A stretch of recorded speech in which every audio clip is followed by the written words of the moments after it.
Your Honor. Hindi, pero ikaw ang back eh. Kay Sara at saka kay ano, paki-walkthrough nyo nga kami paano niluluto yung bidding. With your indulgence, Senator JB. Para lang ma-educate tayo, paano yung, sino ba yung taker, sino ba yung negotiator. May mga ano yan eh, may mga nomenclature. Paki-educate nyo nga kami, baka matuto kami. Your Honor, kadalasan po pag lumulusob po kami sa mga teritoryo ng bawat DPWH, kadalasan po may mga negotiator na po kaagad na nakaharang.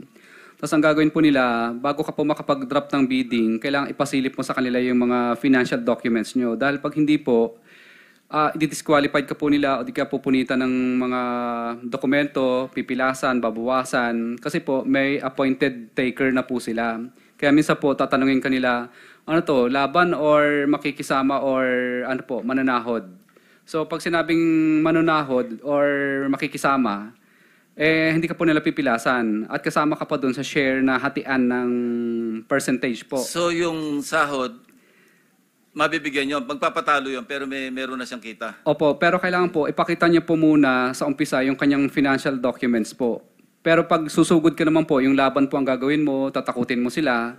So, ang mangyayari po, ang i-disqualified ka po nila kaagad. At pag nanalo ka naman po, ang mangyayari naman po ay tatawagan ka po ng negotiator o di kaya minsan po tatawagan ka na po ng district engineer po, pakikiusapan ka po. Para umatras po or pag hindi po, talagang mahihirapan ka talaga sa implementation, di ka rin po mananalo. Okay lang po, Your Honor, kung basahin ko lang po itong step by step. Okay, niya. sige. Para lang malaman din ng... andito si Secretary Bonoan, tsaka si Yusek Cabral, maski wala na sila. At least, malaman lang nila kung paano nagmamagic sa baba ba. Di ba? Yes po, Your Honor. It may be too late in the day, pero nothing's too late. Di ba, Secretary, no? Your Honor, part na rin po ito ng affidavit ko. Okay lang po, basahin ko po. Sa nasalihan po namin mga public bidding, may 2 o 3, may mga sumasali para sa Ang share na tinutukoy ko ay kumakatawan sa maliit na porsyento o pera na binibigay ng takers. Takers po ang nagbibigay noon para sa mga mga negotiator at saka sa mga bids and award committee. Ito ay kumakatawan sa bayad para sa pagsali at pagpapatalo ng ibang qualified na contractor sa mga bidding. Umaatras po yung mga bidders kasi po hindi naman talaga sila mananalo kahit anong gawin nila. Ginagawa ito upang magmukhang lehitimo ang nagiging proseso ng pagkuha ng project. Kung mapapansin ng mga mambabatas, makikita na halos dikit-dikit lamang ang presyo ng mga bid amount ng mga sumasali sa rig bidding at peking bidding na ito. Bago pa man magsimula ang dropping ng bids at opening na madalas ay naka-livestream sa YouTube at ay alam na ng mga contractors kung sino ang nakatagdang manalo. Kung biglang mag-dive o biglang pagbaba ng presyo sa kanilang bid na isinumite upang maging lowest calculated bid, ay kadalasan dinidisqualify ito ng back gamit ang ilang proseso upang maibigay pa din sa taker ang project. Isa sa mga proseso ay ang pagpupunit sa dokumento o pagsulat sa mga pahina ng bidding documents upang madeklara itong non-compliant at tuluyan ng hindi makonsidera sa proyekto. Ilang beses naming sinubukan labanan ang prosesong ito sa pamamagitan ng pag-report at pagpapadyaryo sa mga tiwaling kawani ng gobyerno, ngunit hindi lahat ay nadadala dito. Mayroon akong mga naitagong newspaper clips na ako mismo ang nagkwento at naglahad ng mga kalokohang ginagawa ng DPWH, subalit hindi sila natitinag dito at patuloy pa din kaming dinidisqualify sa bidding.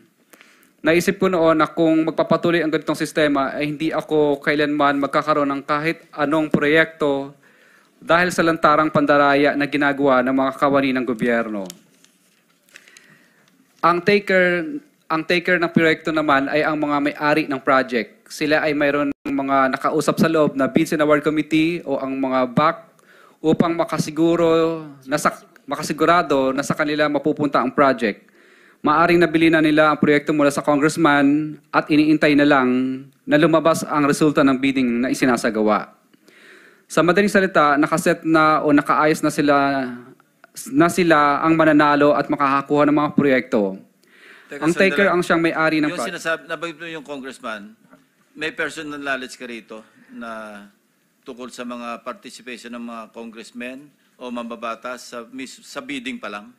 Kadalasan po, Your Honor, sinasabi po ng negotiator na kung sino yung nakakasakop na distrito. Okay. Sige, please proceed. Sa madaling salita, nakaset na at nakaayos na sila ang mananalo at makakakuha ng mga proyekto. Ang taker ang siyang may-ari ng project dahil nabili na nila ito sa mga may interest o may hawak sa mga lugar na kung saan gagawin ang mga proyekto. Sila din ang nagbibigay ng share sa mga contractor na nais sumali sa bidding. Sa ilang beses naming nakasali at nanalo ng bidding, ay ilang beses din kaming tinutulungan ng BAC upang ayusin ang aming mga papeles. Lalo na kung dapat ay ma-disqualify kami dahil sa pagkakamali sa aming mga dokumentong isinusumite. Nag-iiba-iba lamang kung sino ang taker, negotiator, royalty, backup, player, at iba pang terms na ginagamit sa bidding. Ang nananalo sa bidding-biddingan na ito ay ang mga may kapit sa mga matataas na opisyal. Ang negotiator naman ang nag-aayos sa mga gustong sumali sa araw mismo ng bidding. Sila ay kadalasang tao ng taker o di kaya ay membro ng BAC upang makasigurong kontrolado nila ang magiging flow ng bidding, pati na din ang magiging resulta nito. Ang royalty naman ang mga taong nanghihiram ng lisensya. Sa kalakarang ito, ang totoong gumagawa ng proyekto ay ang mga contractor na walang sapat na kapasidad upang makasali sa public bidding. Nakadepende sa pag-uusap kung magkano ang royalty fee, pero kadalasan ay nasa 3 to 5%. Ito ng project na napupunta sa may-ari ng lisensya na hinihiram nila.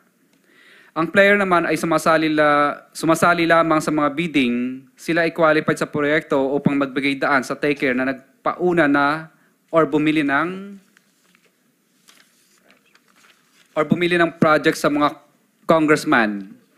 Kapalit nito ay tinatawag na share na agad-agarang nakukuha ng player upang magpatalo sa project at magmukhang lehitimo ang bidding o para magmukha siyang competitive bidding na naayon sa batas. Ang share ay kadalasang 1:1 or 1,000 per 1 million, depende sa naaprubahang budget ng kontrata.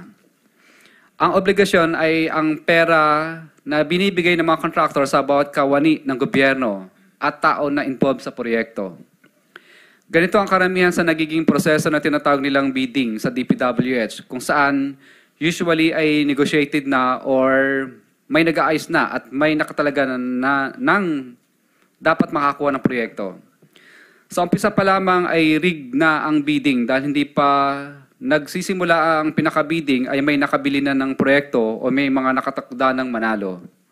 Kadalasan, upang makakuha ng proyekto ang mga contractor ay nagbibigay ng mga advances sa mga politiko upang ma-reserve ang isang proyekto at siguradong sa kanila mapupunta dahil hawak ng mga politiko kadalasan ang mga tao sa Bids and Award Committee. Ito ang mga sinasabi nilang SOP.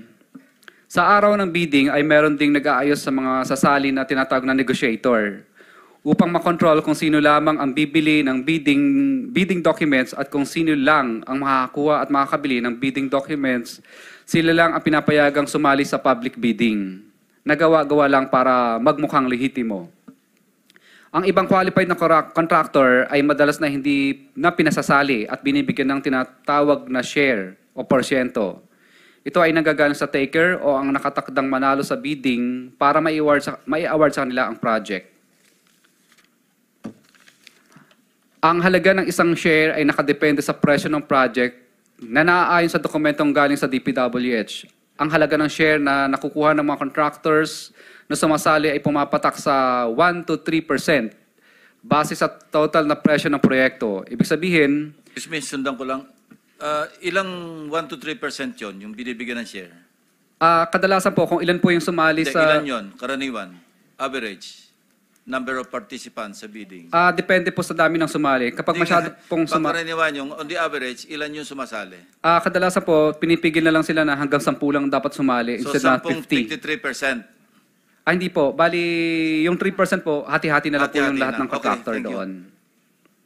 Base sa total na presyo ng proyekto, ibig sabihin, dito pa lang ay may nababawasan na agad na pinaka-operational budget ng taker.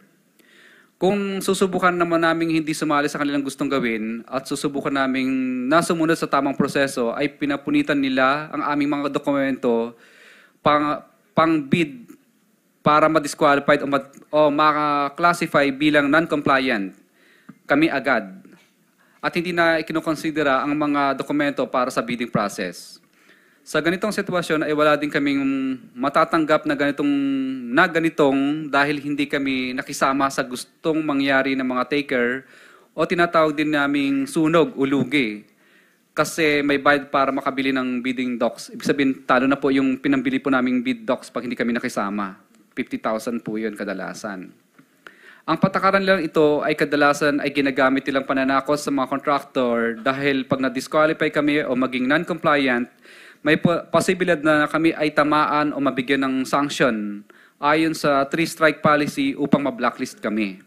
So, ibig po sabihin, sinasadya nilang ma-disqualify kami ng 3 ulit para wag na kaming sumali ulit kasi mabablacklist na po kami. Anyway, meron kang document. Are you willing to sign that document na parang affidavit din at isabit mo sa komite? Yes po, Your Honor. Pero may the whole point is, parang sinasabi mo, the contractors are at the mercy of DPWH officials who sometimes are at the mercy of politicians. Yes po, Your Honor. Long and short. Mahaba pa ba yan? Yes, Your Honor. Konti na lang po. Oh, Tapos sige, ka lang go po. ahead. Ang back ay involved sa ganitong sindikato simula pa lamang sa pagbili ng bidding documents hanggang sa matapos ang pag-evaluate ng bidding at may award ang proyekto. Minsan ay mismo ang back secretariat mismo ang negotiator upang maisigurado na walang makalusot sa contractor. Nagiging mas madali ang pagkuha ng project dahil mas may tinatawag sila na padulas o ang perang kinukuha ng back mula sa contractor. Sa ganitong pamamaraan ay pinapadali din ng back ang pag-award at pag-ayos ng mga bidding requirements sa project. Ibig sabihin, kahit dapat wala silang pinapaboran ng mga bidders o contractors dahil may mga padulas, ay sila mismo ang tumutulong para mapabilis ang proseso. Kadalasan ay sila na ang nag-aayos at nagsasabit mismo ng bidding documents ng kumpanya upang mapabilis ang mga billing na naayon sa accomplishment ng project. Kung hindi ito gagawin, ay gigipitin nila ang mga contractor, pupunitan ng mga papel upang mahirapang ma-award ang project.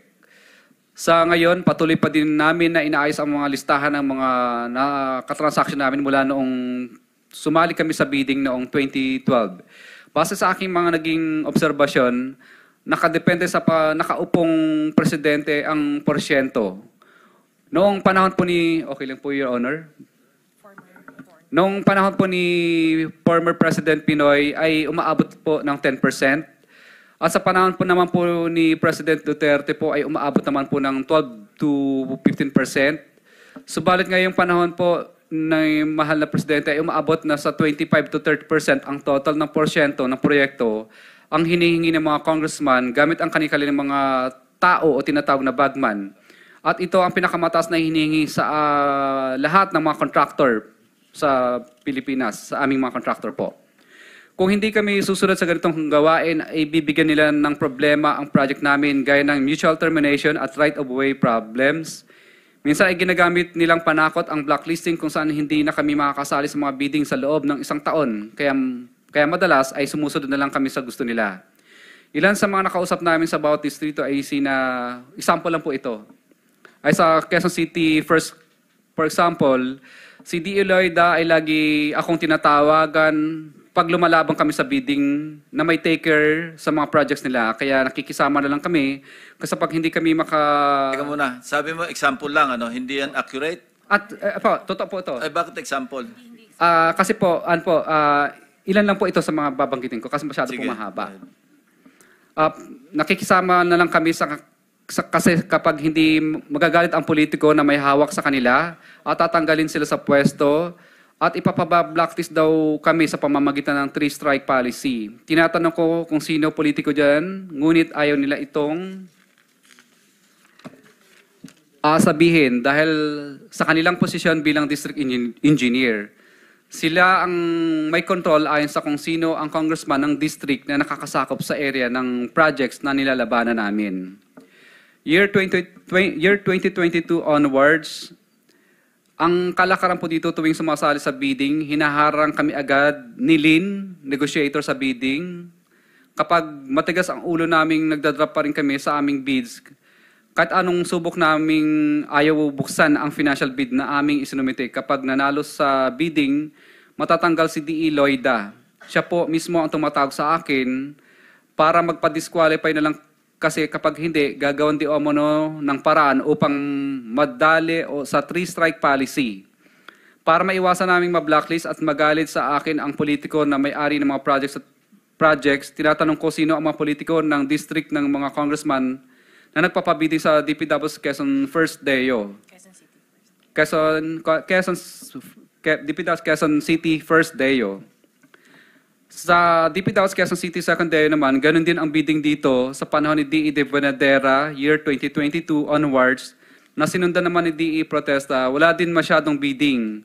Kasi kapag sumasali kami, disqualified agad at papakiusapan ka ng negotiator na umatras kasi may taker na rin mga politiko dito.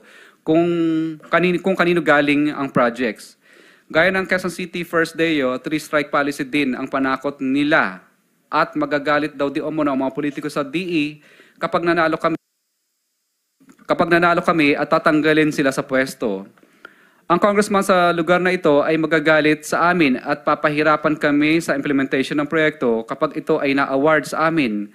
Kaya napipilitan kami minsan umatras dahil sa matinding pressure at pakiusap ng DE at negotiator. Minsan kapag hindi pa rin maayos, mga taon na ng congressman ang tumatawag at kumakausap sa amin kapag ayaw pa rin naming umatras. Yun po. Anyway, pattern na establish mo yung pattern. Secretary Bonoan, Jose Cabral, nabanggit niya since 2012. Andyan na rin kayong dalawa since 2012. Hindi niyo na monitor yung structural systemic, structural. Yung Bulacan First District Engineering Office, tingin ko microcosm lang ito of what's happening in the entire country. Your Honor, this is very revealing that I am hearing now. By the way, Your Honor, I retired in the Department of Public Works and Highways in 2010. And then, 2010. okay, sorry. And I just came back in 2022, Your Honor. So this is very revealing, Your Honor. See, this is the